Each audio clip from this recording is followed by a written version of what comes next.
ഞായറാഴ്ച അതിൻ്റെ കൂടെ മഴ. പിന്നെ എന്തിനെങ്കിലും മൂഡുണ്ടാവും മനുഷ്യന്. ഭയങ്കര സ്ലോ ആയിരുന്നു ഞാനന്ന്. അതുകൊണ്ട് തന്നെ കാക്കൂറിന് നമുക്കൊന്ന് ദോശ കഴിക്കാൻ പോകുന്നു. അപ്പോൾ പിന്നെ ഞാൻ വിചാരിച്ചു ഓക്കെ ഇനി എണീറ്റ് ഭക്ഷണമൊക്കെ ഉണ്ടാക്കാനൊരു മൂഡില്ലല്ലോ, അപ്പോൾ നമുക്ക് ദോശ കഴിക്കാൻ പോകാമെന്ന് വിചാരിച്ചിട്ട് ഞങ്ങൾ രണ്ടാളും ദോശ എക്സ്പ്രസ് എന്ന് പറഞ്ഞിട്ടുള്ള ഒരു പുതിയൊരു റെസ്റ്റോറൻറ്റ് ട്രൈ ചെയ്യാൻ വേണ്ടിയിട്ട് വന്നതാണ് കേട്ടോ. കാക്കു ഇത് എവിടുന്നോ കണ്ടുപിടിച്ചതാണെന്ന് തോന്നുന്നു. അത്യാവശ്യം ഭയങ്കര കാമേനു കേട്ടോ. ആരും ഉണ്ടല്ലോ, ആകെ ഒരു കസ്റ്റമർ മാത്രമേ അവിടെ ഉണ്ടായിരുന്നുള്ളൂ. അവിടെ ചെന്നപ്പോൾ തന്നെ അവിടെ ഒരു സ്റ്റാൻഡിൽ പ്രിൻസ് ഫുഡിൻ്റെ കായ വറുത്തതും ചക്ക വറുത്തതൊക്കെ ഉണ്ടായിരുന്നു കേട്ടോ. ഈ പ്രിൻസ് ഫുഡുകാരുടെ അടുത്ത് നമ്മളെ മലയാളികളെ വശീകരിക്കാനുള്ള ഒരുപാട് സാധനങ്ങളുണ്ട് കേട്ടോ ഓലെടുത്ത്. അപ്പോൾ നമ്മളേതായാലും വന്നൊരു സൈഡിൽ സീറ്റൊക്കെ ഉറപ്പിച്ചു. നമ്മൾ 2 ഇഡ്ഡലിയും ഒരു വടിയും പിന്നെ ഒരു ഒനിയൻ മസാല ദോശയും ഒരു ഫിൽറ്റർ കോഫിയാണ് ഓർഡർ ചെയ്തത് കേട്ടോ. അപ്പോൾ ഫസ്റ്റ് നമുക്ക് നമ്മുടെ ഇഡ്ഡലിയും വടിയും വന്നു. നല്ല ടേസ്റ്റ് ഉണ്ടായിരുന്നു കേട്ടോ.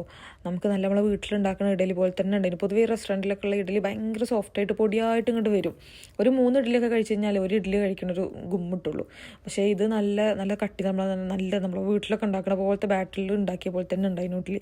അതിനുശേഷം പിന്നെന്താ നമ്മളുടെ ഒനിയൻ ദോശ വന്നു. കാക്കുന് സാമ്പാറും കൂടെ ഇഷ്ടമായിട്ട് ആ സാമ്പാർ ഇരുന്ന് കുടിക്കാനിട്ടോ ആള്.